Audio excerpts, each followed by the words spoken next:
Well, hi everybody. It's Dr. Januari again from Cardiovascular Interventions. And this is an introduction to a three-part series that I've made on shopping and choices that you make when you go out shopping over this holiday season. And of course, the whole emphasis here is to buy real food. And my emphasis is always to eliminate sugar, artificial ingredients, all processed foods, all processed vegetable seed oils, and buy foods that are in their natural state full of fiber.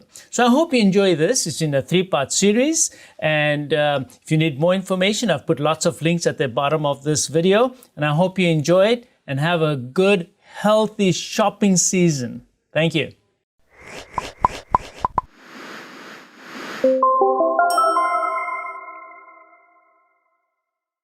I was very fortunate today to ask Jacqueline and Laura to go out do some shopping, a typical shopping for a typical family. So I'm going to dive right into it because what should we be feeding ourselves and what should we be feeding our families and our children? So early in the morning we get out of bed and we're going to have breakfast today if we decide to have breakfast. Now remember that if you're on a fasting program, you can skip the breakfast. Breakfast does not necessarily have to be the most important meal of the day. It is not the most important meal of the day. And if you're not hungry, my advice to most people is skip the breakfast. But let's say you are going to go have breakfast. So let's take a look at what we've bought over here. Some people start the day with a soda drink. 20 ounces of a soda can have about 10 teaspoons of sugar in it. This is so high in sugar that it's going to cause you a huge rise in your insulin levels. So immediately you're in the storage mode. High concentrations of sugar first thing in the morning is to be avoided. Because the other thing is that the body has a circadian cycle. And in that circadian cycle, you become a little insulin resistant first thing in the morning. So the detrimental effects of sugar are far worse in the morning than in the afternoon when you are less insulin resistant. So I think this is an absolute no-no for the breakfast. So most people have some coffee, they'll have some tea, and that's fine with me. Coffee is fine. People always ask me about coffee. You can have 2 to 3 cups of coffee a day. It can be caffeinated, decaffeinated. It really makes no difference to me. The only people who should avoid coffee are those who are getting palpitations. If they're having arrhythmias, they are not to consume any caffeinated drinks early in the morning. This contains of caffeine, so does coffee. So we'll move on from coffee and tea.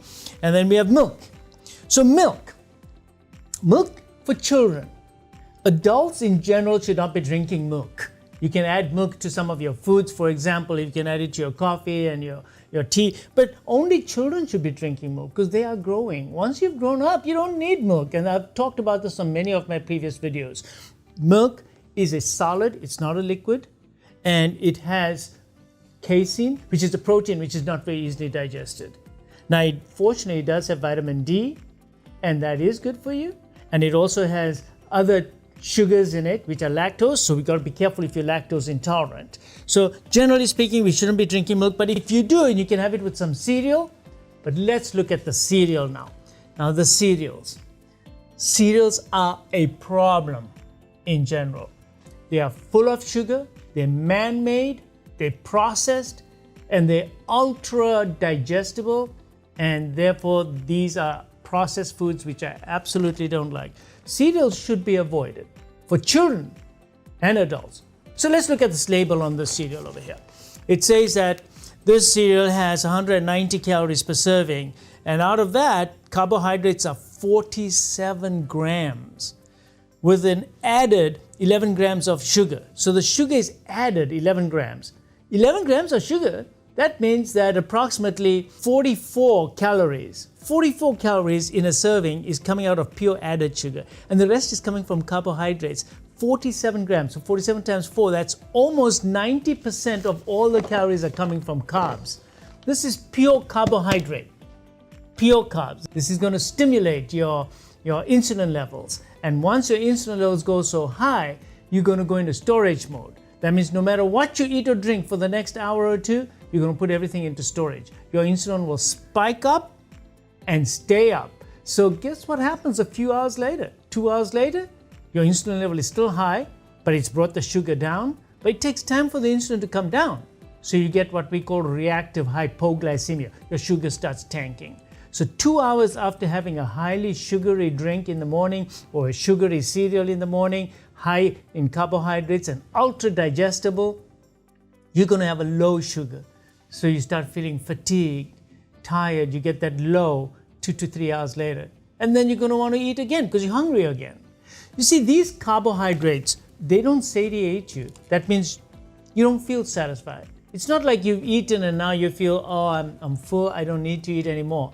No, you can keep eating carbs. The signal to your brain never gets there that you've had dinner or you've had breakfast or your stomach is full. Carbs do not deliver the signal. The signal that you've actually eaten and you are now full comes when you consume fats and proteins in general. So these carbohydrates don't give you that good signal. Not a very good idea to consume cereals, even for children. Now, they talk about fiber in cereal. Let's talk about the fiber. The fiber, let's see how much fiber there is in this particular cereal. It says dietary fiber 6 grams, of which less than 1 gram is soluble, 5 grams are insoluble.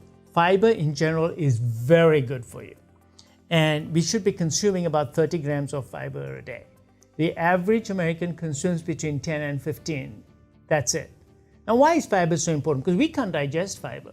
Because fiber is important for your bacteria in your gut. So that the fiber goes undigested down to your colon, and then in your colon, the bacteria in your colon digest this fiber. And when they digest this fiber, they liberate good nutrients for your benefit into your bloodstream. So you get short-chain fatty acids, you get butyrate, and these cause the intestinal lining to be healthy so that you don't get leaky gut. It fosters the growth of good bacteria because those are the bacteria that love fiber and not sugar. Now, of course, if you're consuming a lot of sugar, the bacteria you're going to get in your gut are sugar-loving bacteria. And those are the bad bacteria. You want the bacteria that live on fiber. That's why you need to consume fiber, because you want to invite the growth of a good variety of microbiota or bacteria in your gut. At the same time, you want them to do you a favor because you're housing them in your colon to release good, nutritious things for your benefit. That's why fiber is good. Fiber is not good so that you don't get constipated or you have big, bulky bowel movements. Others, you can just go and take Metamucil. No, that will relieve your constipation. But the real reason that you need to be eating a lot of fiber is for the bacteria in your gut. And you need to be eating a variety of fiber. So as I go through all this here, I will be talking about fiber and the benefits of fiber. Remember, 30 grams. Most of us are half, maybe even less than what we should be consuming. So what happens, the bad bacteria in our gut, and therefore that changes our metabolism. That leads to obesity, metabolic syndrome, cancer. They're all related to your gut bacteria. Very important. Now, the other things that people do have for breakfast is eggs. Eggs, what's wrong with eggs? Nothing. It's whole. It's natural. You can have 2 eggs a day. You can have 3 eggs a day. If you're a big person and very active, no problem. Yolk. Is yolk a problem? Absolutely not. So some people say that, oh, there's too much fat in the yolk. No, the cholesterol that's in the yolk is a fraction compared to the cholesterol your own liver makes for your body. So the cholesterol in there is not a problem. Multiple studies have shown that. And the protein in eggs is very healthy. It's very high quality protein. So eggs are okay. A little bit of cheese. Cheese, if you want to lose weight, then avoid cheese because cheese is very dense in calories. But overall, I don't mind cheese too much, but only a small amount, not too much every day. So we're going to move on. So talking about fiber, here we have apples. Apples in the morning, 1 apple in the morning, extremely beneficial. It's got pectin in it. It's a nice fiber, and it's got lots of nice other fibers as well.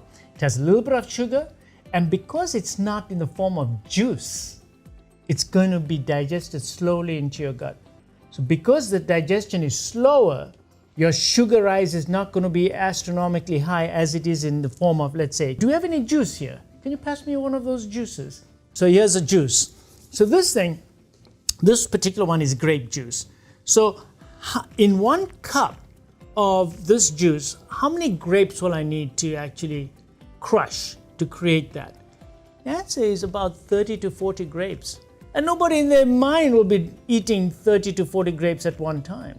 So what happens is this liquid gets down too quickly, causes a huge insulin rise, huge sugar rise in your body, and you're going to get that insulin burst, you're going to go into storage mode, and then you're going to be hungry within an hour or two again. And there's no signal from this that, hey, I'm full.